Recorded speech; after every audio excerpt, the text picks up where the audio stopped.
سورہ عبس۔ سورہ عبس مکہ مکرمہ میں نازل ہوئی۔ اس میں 1 رکوع اور 42 آیتیں ہیں۔ عبس کا معنی ہے تیوری چڑھانا، اور اس سورت کی پہلی آیت میں یہ لفظ موجود ہے۔ اس مناسبت سے اسے سورہ عبس کہتے ہیں۔ اس سورت کا مرکزی مضمون یہ ہے کہ اس میں اللہ تعالیٰ کی وحدانیت، حضور پور نور صلی اللہ تعالیٰ علیہ وآلہ وسلم کی رسالت کے بارے میں بیان کیا گیا، اور اخلاقیات کی اعلیٰ تعلیم دی گئی ہے کہ لوگوں کے درمیان ان کی بنیادی حقوق میں مساوات رکھی جائے۔ اس سورت کی ابتدا میں آیت میں اللہ تعالیٰ نے اپنے حبیب صلی اللہ تعالیٰ علیہ وآلہ وسلم کی عظمت و شان ظاہر فرمائی، اور ان کے ایک عاشق حضرت عبداللہ بن ام مکتوم رضی اللہ تعالیٰ عنہ کا واقعہ بیان فرمایا گیا۔ یہ بتایا گیا کہ قرآن مجید کی آیت تمام مخلوق کے لیے نصیحت ہے، اور جو چاہے ان سے نصیحت حاصل کرے اور جو چاہے ان سے اعراض کرے۔ نیز آیت کی عظمت و شان بیان کی گئی۔ اللہ تعالیٰ کی نعمتوں کی ناشکری کرنے پر کفار کی سرزنش کی گئی، اور اللہ تعالیٰ کی وحدانیت و قدرت کے دلائل بیان کیے گئے۔ اس سورت کے آخر میں قیامت کے دہشت ناک مناظر بیان فرمائے گئے۔ نیز نیک مسلمانوں کا ثواب اور کافر فاجروں کا عذاب بیان کیا گیا۔ اعوذ باللہ من الشیطان الرجیم، میں پناہ میں آتی ہوں اللہ کی شیطان مردود سے۔ بسم اللہ الرحمن الرحیم، اللہ کے نام کے ساتھ بڑا مہربان خوب رحم فرمانے والا۔ عبس و تولا، حضور اقدس صلی اللہ تعالی علیہ وسلم کے چہرے پر ناگواری کے آثار نظر آئے۔ و تولا، اور انہوں نے منہ پھیرا۔ ان جاءہ العامی، کہ آیا ان کے پاس ایک نابینا جس نے آپ صلی اللہ علیہ وسلم کی بات کو توڑا۔ وما یدرک لعلہ یزکا، اور کیا آپ جانتے ہیں لعلہ یزکا، شاید کہ وہ مزید پاک ہو جاتا۔ او یذکر فتنفعہ ذکرا، وہ نصیحت پکڑ لیتا، یعنی وہ نصیحت مان جاتا، پھر نفع دیتا اس کو نصیحت کرنا۔ اما من استغنا، رہا وہ جو جس نے دین سے بے پرواہی کی، فانت لہ تصدی، پھر آپ اس کے لیے قبول اسلام کے لیے فکر مند ہو۔ وما، اور نہیں، علیکا اللہ یزکا، نہیں آپ پر، یعنی آپ پر کوئی ذمہ داری نہیں ہے کہ نہیں وہ پاکیزگی اختیار کرتا۔ وَأَمَّا مَنْ جَاءَكَ يَسْعَىٰ، اور رہا وہ جو آیا آپ کے پاس کوشش کرتا ہوا، وَهُوَ يَخْشَىٰ، اور وہ ڈرا اس کے رب سے، فَأَنْتَ عَنْهُ تَلَهَّىٰ، پھر آپ اس سے بے پرواہی کرتے ہیں۔ کَلَّا إِنَّهَا تَذْکِرَةٌ، ہرگز نہیں، بے شک وہ کتاب نصیحت ہے۔ فَمَنْ شَاءَ ذَكَرَهُ، پھر جو چاہے وہ یاد کر لے اس سے یا نصیحت پکڑ لے اس سے۔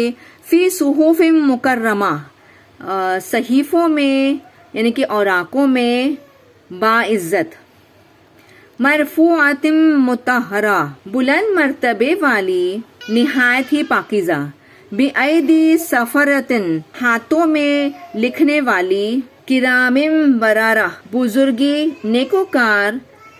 قتل الانسان ما اکفرہ، مارا گیا انسان جو، یعنی جس نے ناشکری کی اس کی۔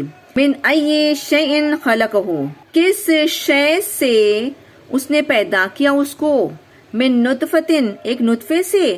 خلقہ فقدرہ، اس نے پیدا کیا اس کو پھر اس کے اندازے پر۔ ثم السبیل یسرہ، پھر راہ بنائی، آسان کر دی ولادت کو۔ ثم اماتہ فاقبرہ، پھر اس نے موت دیا اس کو، پھر قبر میں رکھا اس کو۔ ثم اذا شاء انشرہ، پھر جب اس نے چاہا وہ نکالے گا اس کو۔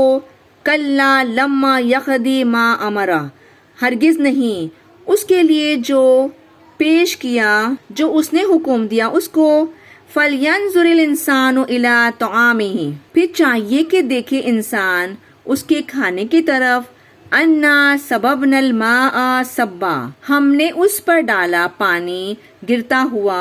ثُمَّ شَقَقْنَا الْأَرْضَ شَقًّا، پھر ہم نے پھاڑا زمین کو پھاڑ کر۔ فَأَنبَتْنَا فِيهَا حَبًّا، پھر ہم نے اگایا اس میں دانہ یعنی کہ غلہ۔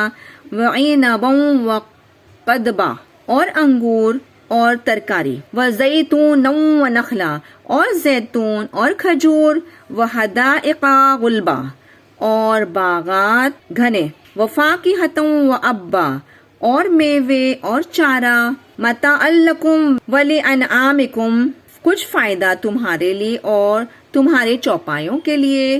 فَإِذَا جَاءَتِ الصَّاخَّةُ، پھر جب آ جائے گی کان پھاڑنے والی، یوم یفر، اس دن بھاگے گا، یفر المرء من اخیہ، بھاگے گا آدمی اس کے بھائی سے، و امہ، اور اس کی ماں سے، و ابیہ، اور اس کے باپ سے، و صاحبتہ، اور اس کی بیوی سے، و بنیہ، اور اس کے بیٹوں سے۔ لِكُلِّ امْرِئٍ مِّنْهُمْ يَوْمَئِذٍ شَأْنٌ يُغْنِيهِ، ہر ایک آدمی کے لیے ان میں سے اس دن فکر اسی کی کافی ہوگی۔ وجوہ یومئذ مسفرہ، چہرے، کچھ چہرے اس دن چمکتے ہوں گے، ضاحکۃ مستبشرہ، ہنستے ہوں گے، خوشیاں مناتے ہوں گے۔ ووجوہ یومئذ علیہا غبرہ، اور کچھ چہرے اس دن اس پر غبار چڑھی ہوں گی، ترہقوہا قطرہ، چھائی ہوں گی اس پر سیاہی، اولئک ھم الکفرۃ الفجرہ، وہی لوگ، وہ سب کافر گنہگار۔ صدق اللہ العظیم و صدق رسول نبی کریم صلی اللہ تعالی علیہ وسلم۔